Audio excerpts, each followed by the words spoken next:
page-long tables comparing the details of 10 different retirement plans or mutual fund fee structures. I'm not going to tell you to cut up your credit cards or stick motivational quotes to your refrigerator. Not because that type of advice isn't valuable, or because you should expect to reach economic security without ever making a spreadsheet. But there are dozens of books, sites, YouTube videos, and TikTok accounts teaching these lessons and offering sound advice to get you out of reverse and back on a path. In sum, I'm not trying to beat Susie Orman at her own game. And if you've got bill collectors coming after you, start with her. This book is for those who have their act together and want to ensure they make the best of their blessings. Two people who make the same income today will likely end up in distinctly different places over the years based on their approach to career and money. We'll discuss how to build a foundation, not only of wealth, but of skills, relationships, habits, and priorities that confer advantage. The concepts conveyed here have been tested and supported by science, but above all, they are principles you can make your own. The last portion of the book provides a primer on the core concepts of our system of finance and markets. This is an important subject for anyone who lives and works in our system, yet it's poorly covered in schools and glossed over in most personal finance literature. Everything here is based on what I've learned during an up, down, and up again career, from founding companies to hiring and working with hundreds of successful people, to observing generations of young people come through my classroom and graduate to lives that map to every point on the spectrum of success. Why wealth? Wealth is a means to an end, economic security.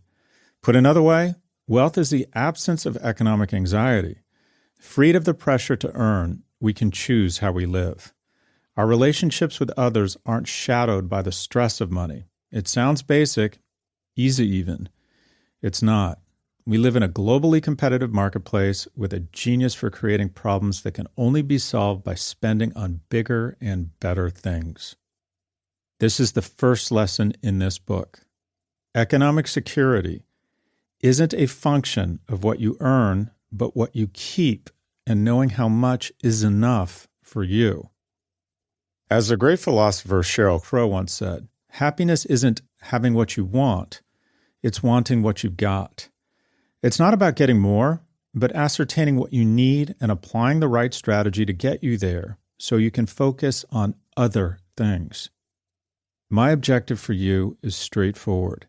Economic security is acquiring sufficient assets, not income, but assets, such that the passive income they generate exceeds the level of spending you choose for yourself, your burn rate.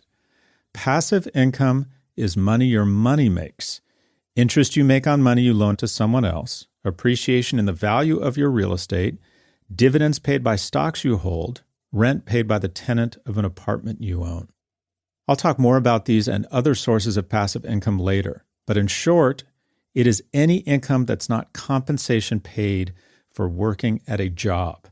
And your burn rate is how much you spend, day to day and month to month. If your passive income is greater than your burn, you don't need to work, though you may want to, because you don't need the compensation to pay for your expenses. That's wealth. There are numerous paths to it. The reliable ones take time and hard work, but are within the grasp of most people. And reaching for it should be a priority, early. Economic security is control.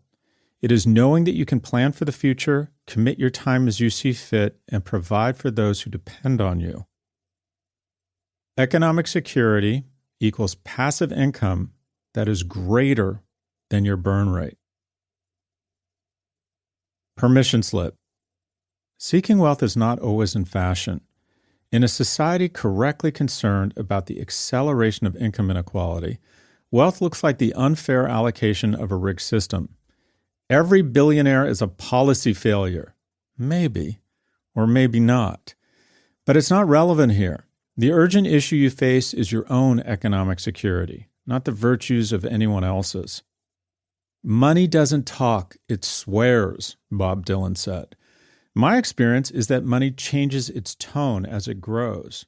It hurls expletives at you when there's not enough and comforts you